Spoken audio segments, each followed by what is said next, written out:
வேலூர் மாவட்டம் பேரணாம்பட்டு அருகே உள்ள மேல்பட்டி பகுதியில் 6 வயது சிறுவன் தலை சிதைந்த நிலையில் சடலமாக மீட்கப்பட்ட சம்பவம் பெரும் பரபரப்பை ஏற்படுத்தியுள்ளது.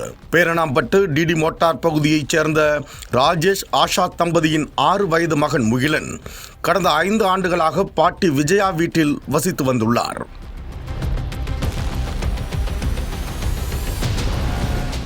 கடந்த 40 நாட்களாக மேல்பட்டி ஆச்சாரியா தெருவில் உள்ள தனது தந்தை வழி பாட்டி விஜயாவின் பராமரிப்பில் இருந்து வந்த சிறுவன் இன்று மர்மமான முறையில் உயிரிழந்துள்ளார். சிறுவனின் தலை சிதைந்தும் உடலில் பலத்த காயங்களுடனும் சடலமாக மீட்கப்பட்டுள்ளார். சிறுவனின் பாட்டி விஜயா மற்றும் அவரது மகள் ரேவதி ஆகியோர் நீண்ட காலமாக மாந்திரீக வேலைகளில் ஈடுபட்டு வந்ததாக அந்த பகுதி மக்கள் குற்றம் சாட்டுகின்றனர். வீடு முழுவதும் மாந்திரீக பொருட்கள் இருந்ததாகவும் பொது கிணற்றில் மாந்திரீக பொருட்கள் வீசப்பட்டதாகவும் கூறப்படுகிறது. நேற்று அமாவாசை என்பதால் சிறுவனை மாந்திரீகத்திற்காக பலி கொடுத்து விட்டார்களோ என அப்பகுதி மக்கள் அச்சம் தெரிவிக்கின்றனர். தகவல் அறிந்து சம்பவ இடத்திற்கு வந்த மேல்பட்டி காவல்துறையினர் சிறுவனின் உடலை மீட்டு பிரேத பரிசோதனைக்காக குடியாத்தம் அரசு மருத்துவமனைக்கு அனுப்பி வைத்தனர். இந்த மரணத்தில் சந்தேகம் இருப்பதாக உறவினர்கள் புகார் அளித்ததை அடுத்து சிறுவனின் பாட்டி வீட்டிலிருந்த ரேவதி என்பவரை பிடித்து காவல்துறையினர் தீவிரமாக விசாரணை நடத்தி வருகின்றனர். இந்த கொடூர சம்பவம் மேல்பட்டி பகுதியில் பெரும் சோகத்தையும் அதிர்ச்சியையும் ஏற்படுத்தியுள்ளது.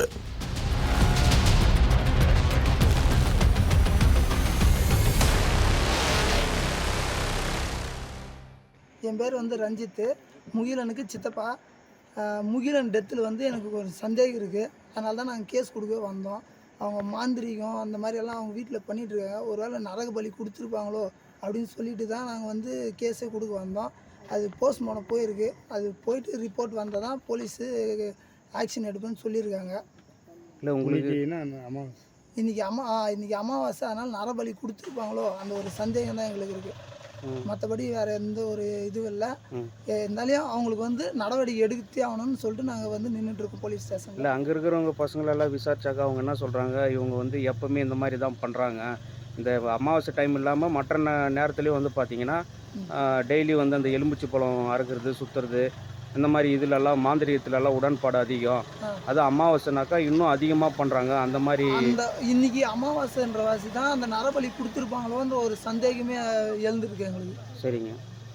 இப்போ அந்த மாதிரி உங்களுக்கு அந்த இதில் நரபலி தான் கொடுத்தாங்க அப்படின்ற மாதிரி உங்களுக்கு அது கன்ஃபார்ம் ஆச்சுன்னா நீங்கள் நடவடிக்கை நாங்கள் என்ன பண்ண முடியும்? அரசாங்கம் தான் பதில் சொல்லணும். போலீஸு, கோர்ட்டு அவங்க தான் பதில் சொல்லணும். நாங்கள் என்ன பண்ண முடியும்? நாங்கள் கூலி வேலை செய்கிறவங்கெல்லாம் என்ன பண்ணது தோணும்? இது முழுக்க அவங்க அடித்து கொண்டாங்கன்றீங்க? முழுக்க அடித்து தான் கொண்டாங்க. 100% அடிச்சு கொண்டுட்டு எங்களுக்கு போய் சொல்கிறாங்க. என் பேர் ரஞ்சித். ஓகே, என்னம்மா? அவங்க அடிச்சு கொண்டுட்டாங்க. எங்கிட்ட ஆஸ்பத்திரிக்கு போகணும், மேல்பட்டி ஹாஸ்பிட்டலுக்கு போகணும், குடியாத்தம் போகணும், வேலூர் போகணும் அப்படின்னு போய் சொல்கிறாங்க என்கிட்ட. ஆனால் ஹாஸ்பிட்டலுக்கெல்லாம் அவங்க கூட்டின்னு போகல. இட்டும் போல எங்களுக்கு சொன்னாங்க. அப்படின்னு என் பையன் வந்ததுமே சொல்லிட்டான், அடிச்சு தான் போட்டுக்கிறாங்க பையன். அப்படியே எங்க கூட சண்டைக்கு வராங்க, நாங்கள் ஏன் அடிக்கிறோம் அப்படின்னு. ஆனால் அவங்க ஹாஸ்பிட்டலுக்கும் கூட்டின்னு போகல, போலீஸுக்கும் கம்ப்ளைண்ட் கொடுக்கல, எதுக்கும் கிடையாது. நாங்கள் கம்ப்ளைண்ட் கொடுத்த பிறகு இவங்க காவல் துறைக்கார் போய் அங்கே சொன்ன பிறகு, அவங்க கேட்ட விசாரணை பண்ண பிறகு தான் நாங்கள் எடுத்துன்னு போகல. கம்ப்ளைண்ட் என்னன்னு கொடுக்குறீங்க? நாங்களே இது குழந்தைக்கு ஏன் அந்த மாதிரி ஆச்சு,